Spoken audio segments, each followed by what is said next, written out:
A lei que trata da Síndrome da Alienação Parental completou 6 anos em 2016. Segundo o texto, a alienação parental é a interferência na formação psicológica da criança ou do adolescente promovida por um dos genitores, avós ou pelos que tenham a guarda. Este é o assunto do quadro Direito em Pauta de hoje.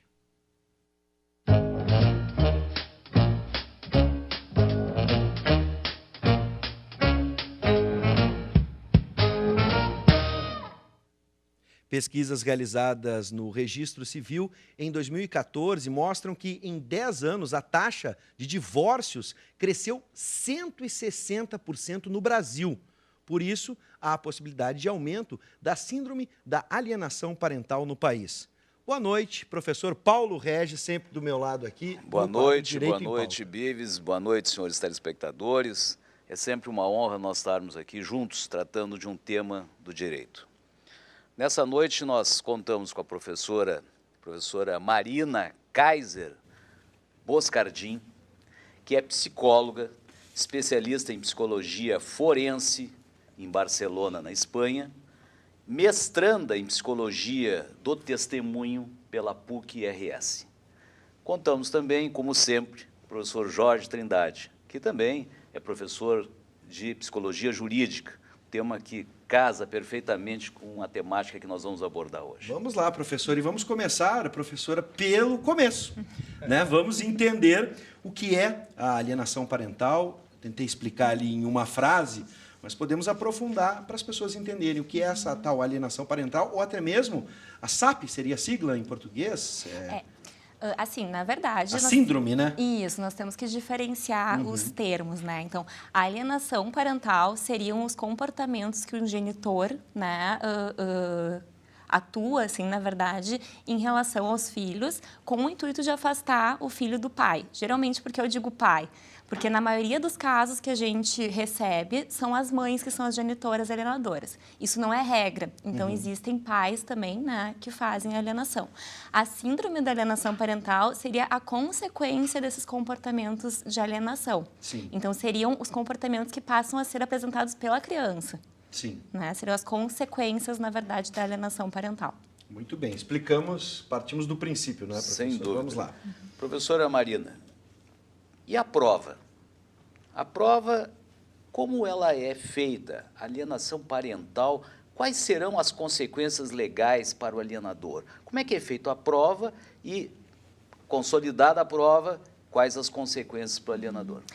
Assim, nos casos de alienação parental é muito complicado nós fazermos essa prova, porque envolve uma questão familiar, né? É diferente de uma prova criminal, porque envolvem outras coisas, envolvem emoções, envolve um casal que teve essa relação de casamento com o intuito de que desse certo e, de repente, né, na situação de litígio, passa a acontecer esses comportamentos. Então, a prova, a gente tenta, na maioria das vezes, perceber nas mães e pais alienadores esses comportamentos e fazer relatórios que ajudem na decisão do juiz quanto a essas penalidades que podem ser aplicadas. Sim, mas como que ela chega ao conhecimento? Evidentemente que esse fato precisa chegar ao conhecimento de um magistrado. Claro. Qual é a porta de entrada? Sim, geralmente quando o magistrado tem suspeita de que esteja acontecendo uma alienação, é determinado que seja feita uma perícia psicológica, né, psicológica, psiquiátrica, para que se verifique se essa alienação tem indícios de que esteja ocorrendo. E tendo esses indícios, então, é passado um laudo para o magistrado poder tomar essa decisão e ter fundamentos, né, na decisão.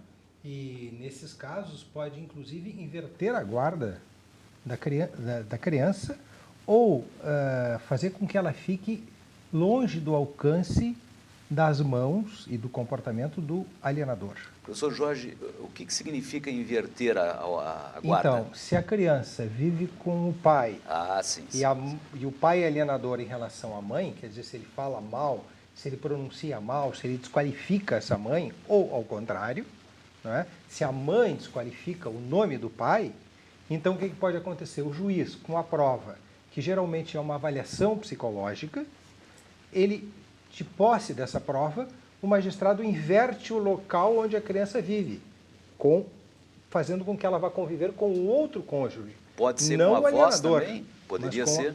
Pode ser avós, podem ser outros parentes. O alienador se caracteriza na medida em que ele pronuncia mal o nome do outro. Por exemplo, eu não gosto da tua mãe, eu não gosto do teu pai, ou a criança recebe um presente, uma camiseta de aniversário. E aí vem o pai ou a mãe e diz assim, essa camiseta bem feia, essa camiseta bagaceira. Só o teu pai ou a tua mãe mesmo te dá um presente desse. Aí a criança não usa o objeto, fica com vergonha, entra em conflito, pode ter problemas escolares, alimentares, insônia, depressão. Professor, eu vou ter que interromper, tivemos um pequeno problema técnico, mas já vamos recuperar então o que foi dito. A criança pode ter vários sinais sintomáticos, como problemas na escola, se tornar agressiva, insônia, depressão, vulnerabilidade ao uso de drogas e, em casos muito graves, em que há uma depressão já instalada, até risco de suicídio. Professor, esses comportamentos, até eu vou lembrar que nós vamos utilizar agora uma ferramenta que é o celular, está aberto, então, para que você de casa participe dessa nossa conversa, até mesmo com relatos ou perguntas. Se você está vivendo alguma situação similar, pode fazer esse relato aqui para a gente no 995882374. O 98 é da rádio, é da Mix FM, tá? O 9890-1071 deleta. Vamos de novo com aqui da TV, tá bom? É o 995882374. Tem um novo 9 aí que você tem que botar na agenda. Já tinha o Conexão RS, dá aquela atualizada e pode participar do programa pelo WhatsApp. Dentro dessas provas que a gente estava falando, alguns outros recursos, por exemplo, como celular, vídeo, né, em cima dessas práticas e comportamentos que o professor até mesmo relatou eventualmente, agora, um dos pais ou algum familiar produz uma filmagem, uma gravação, ou uma gravação telefônica, ou mensagens, onde um cônjuge desqualifica o nome do outro e essas mensagens servem, evidentemente, de prova. Né? Não de uma prova fundamental, mas de uma prova coadjuvante que se associa ao laudo, à avaliação psicológica. Isso é fundamental. Perfeito, professor. Professora Marina, como nós poderemos diferenciar a síndrome voluntária da involuntária? Assim, num divórcio litigioso, que é geralmente onde acontece a alienação parental, geralmente o que a gente vê de motivação das genitoras, geralmente mulheres, é uma questão bem assim emocional, né, do abandono afetivo. Não se diferencia a parentalidade da conjugalidade. Então, aquela mãe não consegue separar o ex-marido e ela entende ele como um ex-pai também. Então, o discurso é, ele nos abandonou, né? Então, assim, muitas vezes essa questão acontece de forma inconsciente, porque é um luto mal elaborado dessa mãe ou desse pai, quanto ao ex-cônjuge, né? Que não consegue ser separado sobre ele ser pai ou mãe. Esses alienadores, eles não conseguem perceber a nocividade do que eles fazem, eles não conseguem ver que a criança está sendo prejudicada e acabam pensando somente na sua vingança pessoal mesmo. Então, muitas vezes acontece de forma inconsciente, mas muitos casos a gente vê que é consciente e bem proposital. Professora, a gente citou ali a voz, né, avó, ou de quem tem a guarda, como a gente citou, vale aumenta a chance, porque a pessoa que convive diuturnamente com a criança tem mais condições, mais tempo, digamos assim, de, aspas, fazer a cabeça da criança. Então, geralmente, a incidência da alienação parental ocorre na casa, na residência, no ambiente onde a criança está com o alienador. Importante sublinhar, chamar de culposa ou não? Ela é claramente dolosa. Só que, do ponto de vista de família, não se usa essa classificação, não é? Ou ela é consciente, ou a pessoa faz porque assim quer. Ela deseja destruir a imagem do outro. Final. A consequência. Vezes, né? E o pior é assim, a Marina dizia isso muito bem, né? Que isso cria uma série de consequências, mas cria uma mentira na criança. E a criança tem que viver com essa mentira por muitos e muitos anos. E quando for adulto? Será que essa mentira, será que essa máscara, Marina, já não está presa no rosto e não dá mais para arrancar? Passaram-se muitos anos. As fragilidades que um ser já adulto, por rememorar o passado, situações de fragilidade, insegurança, E aí, a imagem do pai fica assim, né? E a gente vê que o mais grave que chega à alienação parental são as falsas denúncias de abuso sexual contra o genitor que não detém a guarda. Nós temos isso cada vez mais, né, professor? Esses casos que aparecem. Então, a forma mais eficaz, vamos dizer assim, de alienar um filho do seu pai é uma acusação de abuso, porque os juízes, na dúvida, eles vão afastar esse pai desse filho por não saberem se aconteceu ou não, porque o abuso sexual é muito difícil de detectar. Né? A gente não tem como dizer aconteceu ou não. E por ser muito difícil de detectar, é a forma mais cruel, na verdade, mas eficaz de afastar um pai do filho. Fiquei com uma dúvida agora, bem de leigo mesmo, né? A gente falou em casos de avós, de guarda, e na figura que eu tive na minha família dos dois lados. Eu sou, né, de pais divorciados, eu tinha a figura do padrasto e da madrasta. Como é que fica essa relação? Afinal de contas, muitos dos divórcios que a gente tem motivam novos casamentos, novas famílias. A gente percebe que justamente as acusações de abuso ou assim as denegrições de imagem do pai acontecem quando a outra pessoa retoma a vida amorosa. Então, eu me separo do meu marido, ele acha outra pessoa, até então não teve nenhuma reclamação daquele pai. E, de repente, quando ele refez a vida dele, então... Essa é uma característica importante da alienação parental. Porque o pai ou a mãe eram excelentes, até o dia em que acontece um episódio desses e o cônjuge, então, se toma de ciúmes, raiva, rancor, ódio e ataca o outro, mas ataca por intermédio de quem? Aí que está o problema da vítima.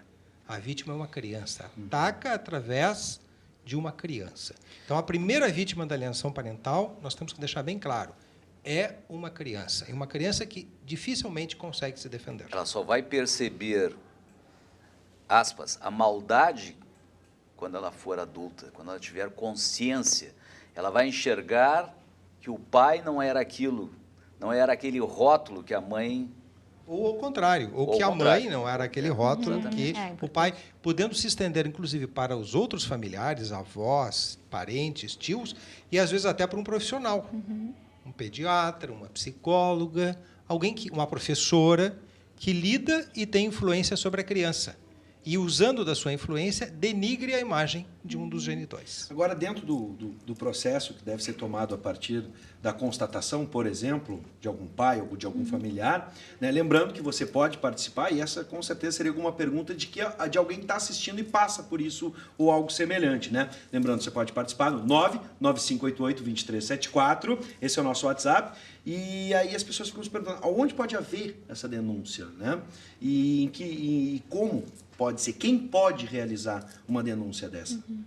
Os próprios pais, né, professor? Os próprios pais, todos que tiverem interesse sobre o bem-estar da criança, eventualmente pode tomar conhecimento o conselho tutelar e fazer encaminhamentos, mas o grande porta-voz das informações sobre alienação parental que informam o juiz são os advogados, que recebem os seus clientes, conhecem o que é alienação parental, detectam indicadores de alienação parental e, nas suas petições, informam o magistrado ou entram com uma ação exclusiva para demonstrar a prática de alienação parental. Isso não é muito delicado, professor? Delicadíssimo. Agora eu me coloco na posição de vocês como advogados. Sem dúvida. É uma situação que a gente... Vou pelo ditado aqui, né? Em briga de marido e mulher, ninguém mete a colher. Né? O vizinho às vezes não quer se meter, e eu fico imaginando a situação do profissional que está lidando com o sentimento. Esse tema, Bives, me corrijam, professores, é um tema multidisciplinar. Verdade. Ele não pode ser tratado apenas na esfera, no estudo jurídico. Ele necessita da psicóloga, ele necessita de profissionais... O serviço social, você tem que fazer uma visita na casa, verificar as pediatra, condições, o pediatra, os professores na escola. Então, realmente é complexo. Não é uma missão apenas para o advogado. Não é um problema apenas jurídico. Evidentemente que ele vai se materializar, se o processo chegar a ser judicializado, ele vai ser resolvido à luz do direito. Mas mesmo o magistrado vai precisar, em determinados casos, de um perito. Né? As partes dos seus assistentes técnicos. É isso, né? Isso. E a equipe que a professora Marina trabalha, na qual eu também integro, nós criamos, depois de um longo de estudo de quase 4.000 ou 6.000 casos de alienação parental, nós criamos uma escala que está online, que o nosso telespectador pode digitar, escala de alienação parental, e preencher ela gratuitamente para ver se, na sua família, com seus filhos, há algum indicador, não é que tenha ou não alienação parental, se há algum indicador legal de alienação parental. E, quem sabe, a partir do resultado da escala, tomar, então, as medidas que ele acha ou ela acha que são adequadas. Vamos falar de uma questão jurídica, professor Só Jorge. ressaltando, professor, que está na tela, né, escala de alienação parental, e a gente está vendo aqui, você pode acessar pela internet, pode botar no Google, vai achar rapidamente. Então, por favor, faça aí o teste. A lei, que é uma lei de 2010, fazemos menção na abertura, a lei 12.318, para ser preciso, de 26 de agosto de 2010, essa lei, ela, além de definir, ela também traz sanções, não é isso? Essas sanções são sanções de dano, eu posso obter, através de uma ação judicial, o dano moral, em decorrência daquelas imputações que me foram feitas, falsas imputações? Essa hipótese, eu creio que não esteja prevista na lei de alienação parental. Ela pode ser satisfeita por outros caminhos. Multa ou até uma reparação de natureza de dano moral. Sim. Mas isso seria uma ação própria que a vítima da alienação parental, não a vítima criança, a pessoa alienada, teria que entrar com uma ação contra o alienador para ressarcir-se e até mais. Se houver um ressarcimento, muito mais importante que ele seja para a criança, porque esta é a verdadeira vítima. Sem dúvida. Professora Marina, havia comentado as questões que envolvem a relação com a criança, questão, inclusive, sexual.